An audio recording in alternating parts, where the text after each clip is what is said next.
Hi friends, అందరికీ స్వాగతం.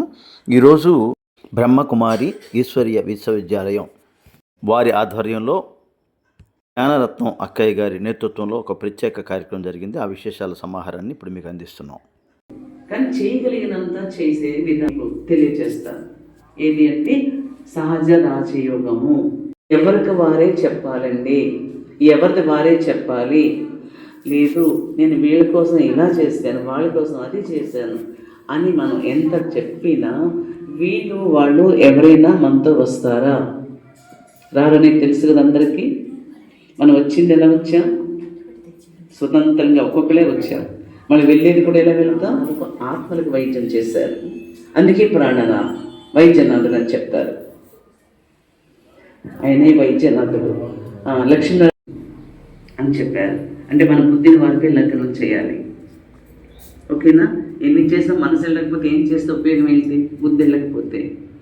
భక్తి యోగము అసలు భక్తి చేసేదంతా భగవంతుడిని పొందటానికే అనే దాంతో మనం చేస్తున్నాము అంటే పొందగలుగుతున్నామా భగవంతుణ్ణి? 4 ధామాలు తిరిగి వచ్చాం, అన్ని దర్శనం చేసుకున్నాం, చూసేసాము, దర్శనం చేసుకున్నాం, వచ్చేసాము. ఎవరిని ఉద్దేశించి కాదు, ఇవన్నీ విన్నవి. దర్శించుకున్నామా, చూసామన్నా, కానీ భగవంతుని పొందామని చెప్పిన వాళ్ళు ఎవరైనా ఉన్నారా? లేదు. శక్తి చెప్పదు. 7 విలువలతో కడిగినవని వాళ్ళుగా ఉండేవాళ్ళం సద్గుణమూర్తిగా.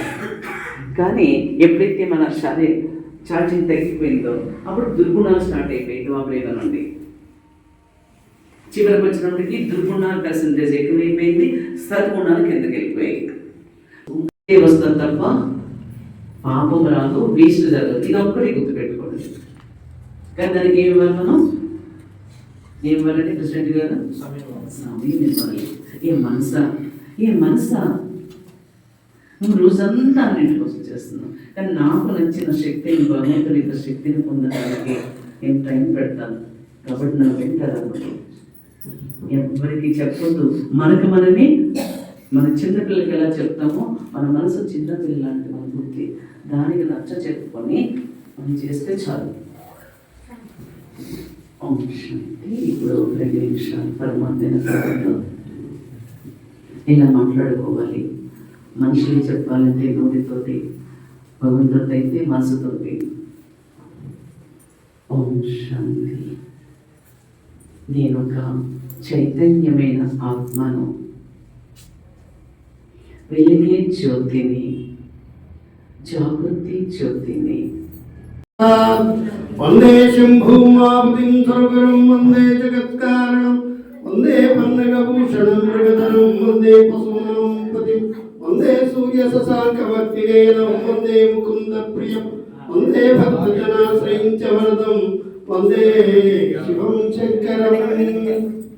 ఓం నాగేంద్రహారాయ త్రిలోచనాయ వస్త్రాంగరాగాయ మహేశ్వరాయ విద్యాయ శుద్ధాయ దిగంబరాయ తస్మై నకారాయ నమః శివాయ మందాకినీ శరణ చందన చర్చితాయ నందీశ్వర ప్రమదనాథ మహేశ్వరాయ మందార ముఖ్య బహుపుష్ప సుపూజితాయ తస్మై మకారాయ నమః శివాయ శివాయ గౌరీ వదనారవింద సూర్యాయ దక్షాధర నాశనాయ శ్రీనీలకంఠాయ. ఈరోజు ఓం శాంతి కార్యాలయంలో ఒక ప్రత్యేక కార్యక్రమం జరిగింది. దాని గురించి మీకు కొన్ని వివరాలు మన జ్ఞానరత్నం అక్కయ్య గారు అందిస్తారు. అయితే ఈ అనుబంధం సంబంధం అనేది వర్షం ఫలానికి ఈ ఒక్కరోజుదే కాదు, ఇక్కడ మేము చూసే అన్ని ఊళ్ళ కన్నా ఇక్కడ ఉన్నవారు స్నేహము, సంబంధము, ఆప్యాయత ఎక్కువ ఉంటుంది. 1 సంవత్సరం ఉన్నాం కదా ఇక్కడ. కాబట్టి ఎప్పుడు దీనిపైన రఘు అని వీళ్ళ మామయ్య ఉండేవారు అనేవారు. వీళ్ళందరూ వచ్చేవారు. వీళ్ళ అమ్మగారి ఇంటి, మామయ్య ఇంటి. అక్క మీరు ఉండిపోతే ఒక బిల్డింగ్ కట్టేస్తాను అనేవారు. కానీ ఆరోగ్య పరిస్థితుల కారణం వల్ల వెళ్ళిపోవాల్సి వచ్చింది. ఇంకా వెళ్ళడం మళ్ళీ రావడం వెళ్ళని తప్ప ఇక్కడ ఉండడానికి అవడం లేదు. అయితే జీవితం అనేది అందరికీ లభిస్తుంది, కానీ భగవంతుడు ఇచ్చిన వరం జీవితం. అది దాన్ని మంచిగా దానికి న్యాయం చేయించుకుని నడవడమే మనం చేయాలి. మంగళం సిద్ధి బుద్ధి ముక్తి రూప ఆత్మ మంగళం పరమాత్మ మంగళం వా మంగళం.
విషయంలో నాకు భగవంతుడు తోడున్నాడు. అలాగే స్కూల్ పరివారం, ఓం శాంతి పరివారం అందరూ కూడా నాకు చాలా ఆప్యాయంగా, ప్రేమగా ప్రతి విషయంలో నాకు ముందుంచుతూ నాకు అన్ని విషయాల్లో నడిపిస్తూ ఉన్నారు. వాళ్ళకు కూడా నా తరఫున కృతజ్ఞతలు తెలియజేస్తున్నాను.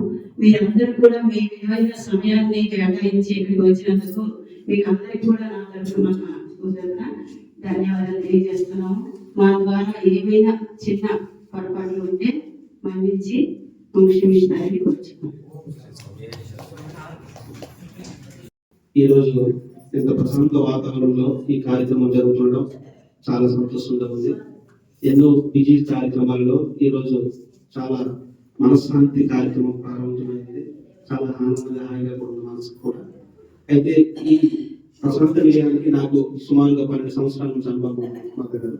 నాకు మాటలు నేర్పింది కూడా ఇక్కడ నుంచి పరిపాలన కూడా ప్రారంభించడం జరిగింది. ఆ రోజు కూడా ఈ ఆశీస్సులు మాకు అందజేయబడ్డాయి. ఈ 12 సంవత్సరాలు కూడా రక్షాబంధం రోజున అక్కయ్యల మీదే, చెల్లెమ్మల మీద అయ్యారు.